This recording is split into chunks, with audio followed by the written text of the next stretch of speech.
talk about the trajectory ahead. Mr. Gupta, thanks for joining in. Season's greetings. Happy Diwali to you and your entire team. So Q2 is in the past, in the rearview mirror. Q3 onwards, when post-monsoon, what are the trends that you're witnessing now? Have volumes started coming back up? And what's the kind of target that you have for the full year when it comes to volume growth? Yeah, happy Diwali to you and all your viewers. I'll say Q2 has been a little weak. Largely, it's a monsoon quarter, so volumes ought to be always, historically they have always been weak. Now, although we have reported a 5% decline in our volumes, the number stands at 6,17,000 tons as compared to 6,33,000 tons for corresponding quarter last year. But yes, come October, we have started seeing uptick in the volumes, and we hope that the demand will continue to go up from here on. And quarter two onward, I will say quarter three and quarter four, the second half will be much better in terms of volumes. And we hope, we are still hoping that we will still maintain our overall top line growth of around 20%. Okay, hopeful of a 20% top line growth. Mr. Gupta, morning. Rima here. What was the volume growth in the month of October? You said it's picked up. Yeah, so we have seen around 8% volume growth in this month. Okay. And also, sir, if you could tell us a bit about pricing, what was the extent of price increase that you took in October, and how would it compare with the average of the July to September quarter? And do you think there is space to take another price hike post-Diwali? No, I think, yeah, the prices have actually gone up in the month of October. Northeast had actually seen an increase of around 6 to 7 rupees a bag. East had largely seen a volume increase of around 10 rupees a bag, depending on which market we are operating.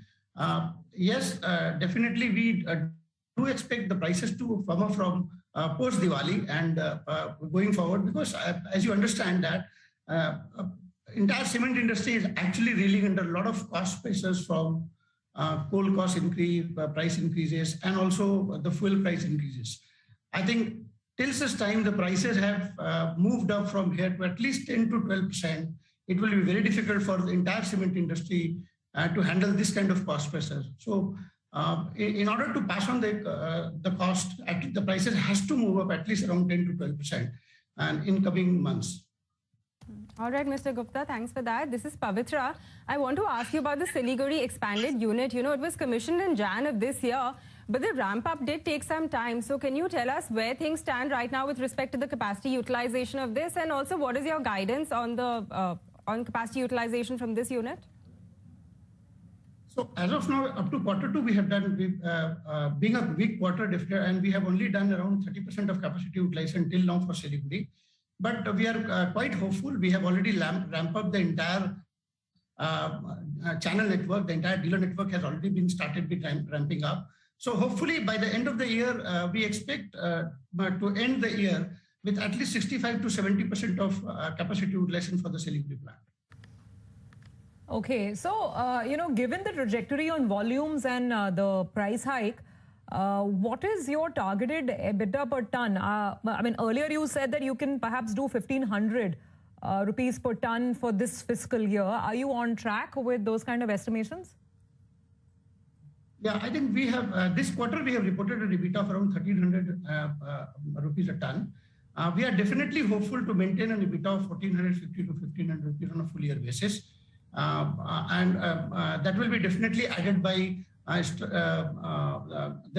we are looking for some margin expansion in quarter next half of the year, and hopefully we will be able to maintain our guidance on that. Okay, and finally, sir, if you could tell us what is the capex outlay for FY22 and how much of that has been completed in the first half?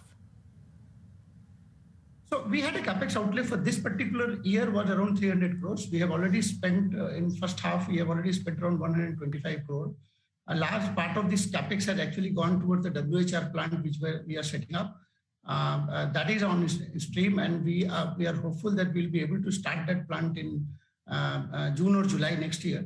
And the balance capex has actually gone towards the 3 million ton expansion, which we are planning in Meghalaya. Okay, Mr. Gupta, thanks for that. We'll leave it at that today. Thank you for joining us. With that, it's time for our first short break in the show. You don't go anywhere. Up next.